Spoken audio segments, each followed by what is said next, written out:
विभूति त्रिवेदी 9265446601, ये मेरा mobile number है। माननीय चौहान साहब, कालू भाई, रोहित भाई, कालू भाई ने फुल फैमिली, हम लोग यहाँ पर इतने आराम से जो शिविर कर सके हैं ना, उसके पीछे की पूरी टीम की जो मेहनत है ना, उसको पहले हमें अप्रिशिएट करना चाहिए। तो उसके लिए जोरदार ताली। रसीला बेन को सुनाई देना उतनी क्योंकि एक चीज़ हम लोगों ने देखी कि सुबह से लेके रात तक का पूरा शेड्यूल हमारा टाइम टू टाइम का सारा फूड, रस हो, जूस हो, सब कुछ, एक भी दिन ऐसा नहीं हुआ कि हम लोग वहाँ पर पहुँचे और कोई चीज़ रेडी नहीं है। तो उसके लिए जो बैक टीम काम कर रहे हैं ना, उसको सबसे पहले अभिनंदन देना चाहिए कि वो हमारे लिए इतना सारा कर रही है। और कालू भाई, रोहित भाई, चौहान साहब, ये सब तो मतलब कोई ऐसा नहीं है कि एक दिन के लिए है, 5 दिन के लिए या 10 दिन के, सालों से कर रहे हैं। तो मतलब कि पूजनीय है ये लोग।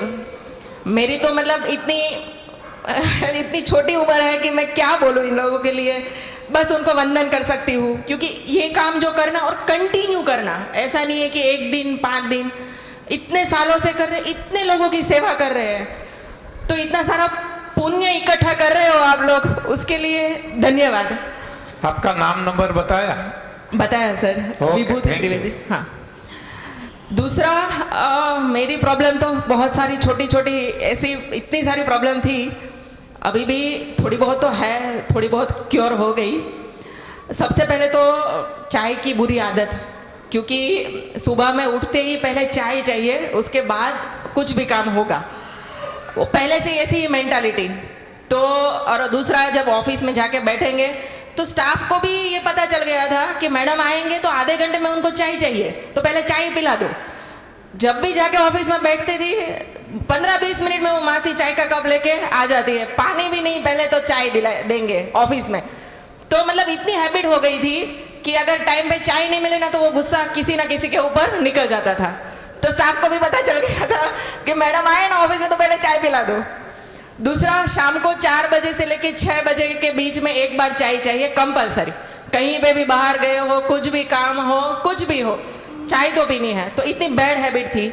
बहुत बार टाइम ऐसा सोचा कि चलो इसको छोड़ दे, नहीं पीनी है, 1-2 दिन छोड़ने की भी ट्राई की, लेकिन क्या होता है, सुबह में छोड़ देते हैं, दोपहर तक इतना सिर दर्द होता है ना, तो मम्मी बोलती है कि इतनी परेशानी हो रही, थोड़ी सी पी लेना, इसमें क्या है, कल से फिर मत करना, कल से मत पीना। तो ऐसा तो बहुत टाइम तक चला, लेकिन चाय छूटी नहीं। यहाँ पर आकर हर रोज रोहित भाई को कंप्लेंट करती थी कि सिर दर्द हो रहा है। कालू भाई पूछते थे, बहन क्यों ऐसा ढीला ढीला दिख रहे हो, लूज दिख रहे हो। तो उनको तो मैंने नहीं बताया, लेकिन चाय की वजह से, क्योंकि इतनी बुरी हालत है कि 2-3 दिन तक तो इतना सिर दर्द रहा, ना नींद आए, ना कहीं चैन पड़े। किसी का कॉल आए काम की वजह से तो भी गुस्सा आ रहा था कि क्या बात भी क्या करे फोन में, ऐसी हालत हो गई थी। कल शाम से सिर दर्द बिल्कुल नहीं है, चाय की ज़रूरत भी नहीं है। अभी मतलब मन से भी ऐसा सोचूं ना कि चलो कल ये शिविर खत्म होगा तो थोड़ी बहुत चाय, लेकिन मन ही नहीं हो रहा है। तो इतना बड़ा, पहला तो चाय का चेंजेस आ गया है। दूसरा, मुझे B12 की बहुत तकलीफ थी। इतनी गर्मी जब शुरू होती है ना, थोड़ी सी भी गर्मी शुरू होती है, मैं गर्मी में रह नहीं पाती थी। या तो AC चाहिए, AC गाड़ी हो, या कुछ भी उस तरह से मुझे रहना है कि जहाँ पर ठंडक हो, नहीं तो मेरा सर घूमने लगता है, हाथ पैर में दर्द होने लगता है। और कभी कभी वो B12 की वजह से या शुगर लो होने की वजह से तो ऐसा होता है कि चक्कर आने लगते हैं। तो मैं गाड़ी ड्राइव कर रही होती हूँ तो गर्मी की वजह से मुझे साइड में लगा देनी पड़ती है, थोड़ी देर रेस्ट करना पड़ता है, कुछ ठंडा पीना पड़ता है या सिर पे पानी डालना पड़ता है, उसके बाद मैं नॉर्मल होती हूँ, फिर चला सकती हूँ।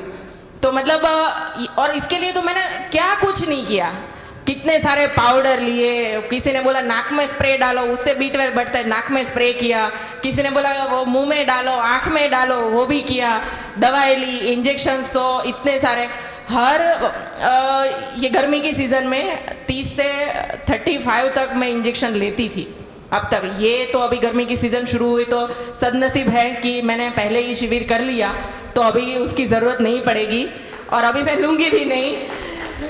बट बहुत ऐसी दिक्कत थी जो अभी थोड़ा थोड़ा करके रिकवरी हो रही है। इतने दिन में यहाँ पर कितनी भी गर्मी हो, दोपहर में हम लोग एक आध घंटा रोहित भाई, कालू भाई, कोई भी साथ में हो तो बैठते थे यहाँ पर, कितनी भी गर्मी हो, लेकिन कभी ऐसा नहीं हुआ कि नहीं अभी मैं बेहोश हो जाऊंगी या मुझे पसीना आ रहा है या मैं ये नहीं कर पाऊंगी।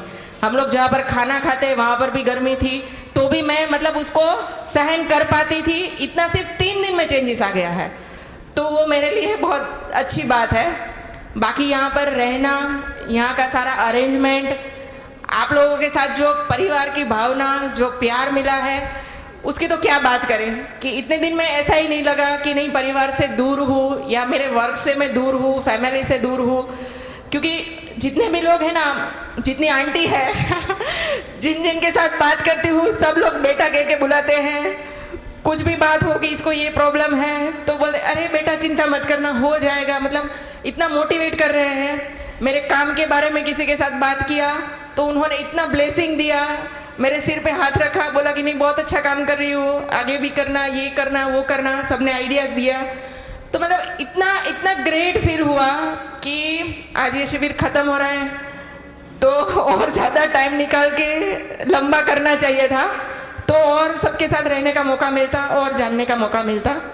लेकिन ग्रेटफुल, अभी ज़्यादा बोला नहीं जाएगा। Thank you all of you, thank you so much.